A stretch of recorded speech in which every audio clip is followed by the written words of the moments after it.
Whoopi Goldberg became agitated during a heated debate about platonic friendships and yelled at co-host Sunny Hostin.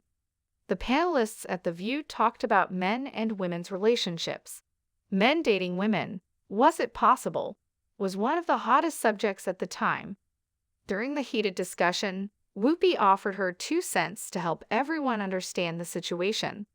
If your husband can't have a female friend because you don't trust him, and you can't have a male friend because he does trust you, you either know that you can have friends who are not, Whoopi said.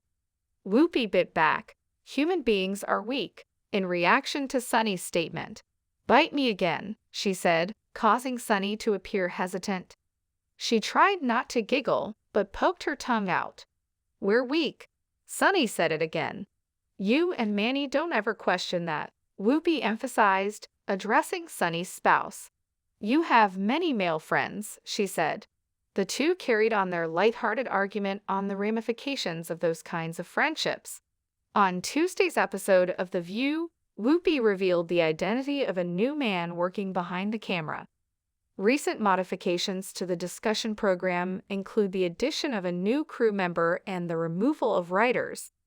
The View panel sat down at their desks for Tuesday's broadcast.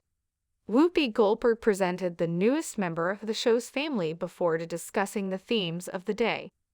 The man behind the camera is new to us, Whoopi said. Hey Paul, glancing off-screen at the member of the crew.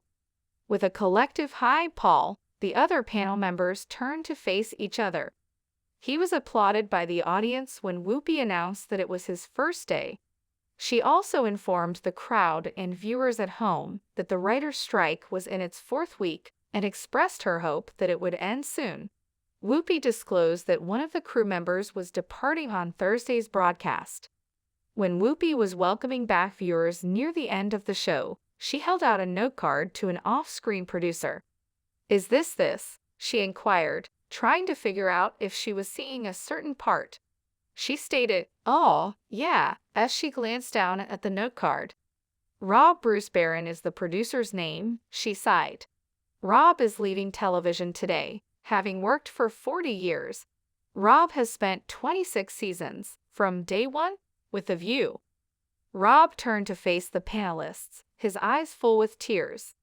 He appeared both happy and sad to be leaving the program he had spent so much time working on.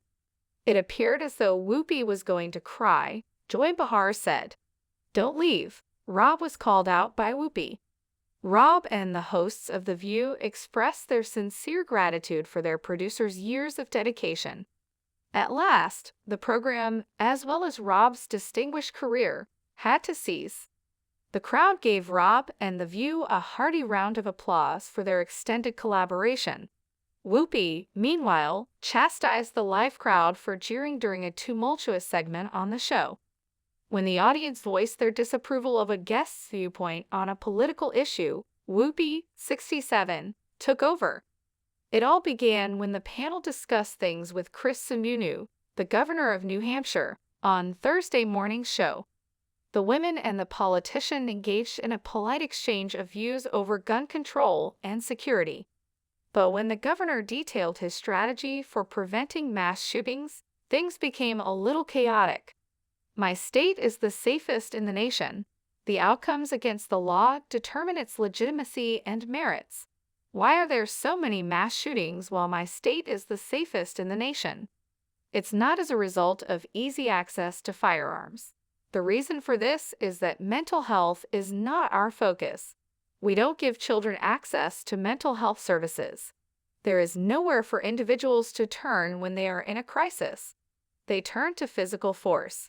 When it comes to protecting and locking down our schools, we don't do the right things, he asserted. Whoopi put her visitor to the test by posing the question, why are you hanging on to this one gun? Why just this particular gun? The moderator was greeted with applause from the audience before her 80-year-old co-host, Joy Behar, spoke. The robotic firearm. Many kids who were just starting school were slain by them. That firearm. Joy slammed her hand down on the table and spoke. Again, the Democrats would have done it if it had been that simple. The governor began to explain. They didn't do it because they know that's not the change. But Joy interrupted him. For now, set the Democrats aside. How will you proceed? The presenter lost it. The governor went on to explain his position, stating, "No, I'm not outlawing firearms. I'm going to make mental health accessible. We're going to address the main problem, which is what drives most of the violence.